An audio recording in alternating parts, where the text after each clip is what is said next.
it's a very difficult thing because I can understand why people are saying things that they are saying online. But however, there are these bans in place, supposedly, about sort of talking about violence online and encouraging violence online. To remove it under some circumstances, I just don't know if it's particularly helpful.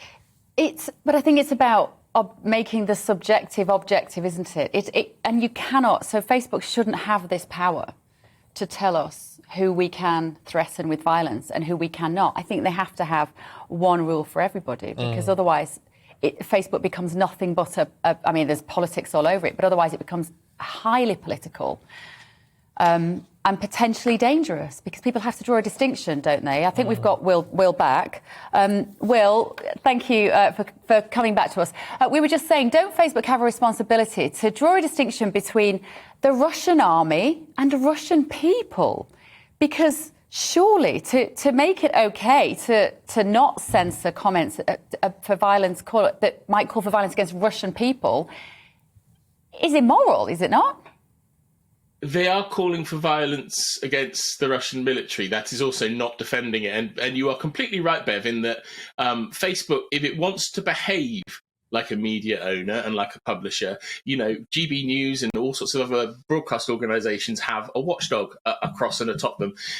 Somebody like Meta currently doesn't. So it's making these decisions itself in a vacuum.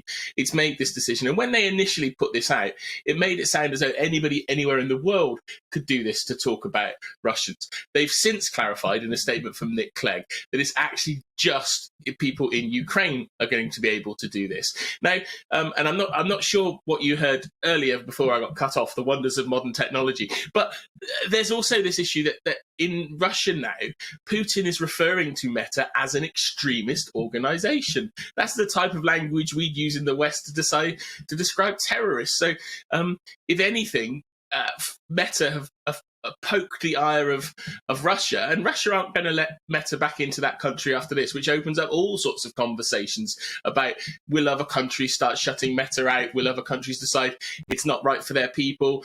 This is an interesting time for people in so many ways. The world of technology is so interconnected, and the world of social media is so interconnected with what we do in our lives every day now.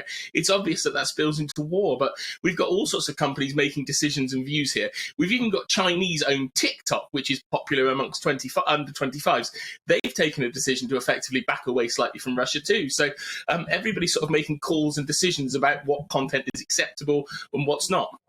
I mean, the problem is, as I keep saying, I can sort of understand the position to an extent. And yet, I mean, the advantage, though, of these big companies, these tech companies staying neutral or not censoring in terms of their content or anti-censoring in this sense, is that at least they then can stay, hopefully, within the sort of Russian sphere, because, I mean, that is crucial. You know, it's crucial in terms of getting information to the Russian people whose other media is so heavily censored. Russia had already been essentially hobbling Facebook for the last week, making it really slow to access, kept having downtime. There was all sorts of failures on the platform, and that was as a result of the Russian communications agency Roskomnadzor essentially blocking its use in the country. But overnight, it's gone from being blocked and being a Western media organization to actually being described as a bunch of extremists. And that's, I don't know how, I don't think there's any possible way they can come back from this. But the point you make is really interesting, in that any kind of protests and response to what's been happening in Russia has been coming from the people who aren't watching state media. And that's why there's been such a huge crackdown on social networks and any kind of online media that isn't tightly controlled by the Russian government. And these were the only real ways you could get these messages across. And unfortunately, because the companies have stepped in and decided what's right or what's wrong for the platforms, that's caused even more trouble in Russia.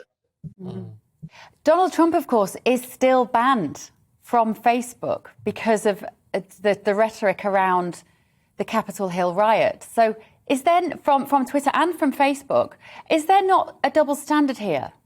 That if people can be so uncensored when it comes to talking about the situation in Russia, and yet the former president of the United States is still not allowed to post anything?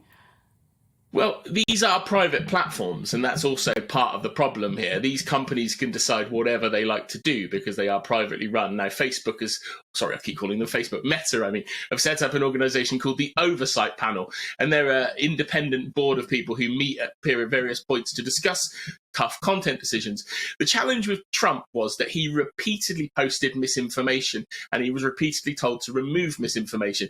He broke other rules. This isn't about what Trump is, whether banning Trump is right or wrong. If you look at the actual boring, massive 150 pages of terms and conditions, Trump clearly broke some rules on that platform. The issue you also have now is the Russian embassy in the UK has been largely posting what most people would consider misinformation about the conflict. It had some posts removed from Twitter the other day by the organisation, but that account is still on Twitter, and you end up in a situation in a conflict, and I'm learning for the first time as a social media journalist really focusing on a war, that it would appear at the moment, and I'm certainly not saying the stuff that we're reading online isn't true, but Ukrainian posts can be shared instantly by the media and declared to be news, and posts from Russia are being dealt with a greater lens of suspicion. So everybody's facing this challenge in real time, including the social media companies.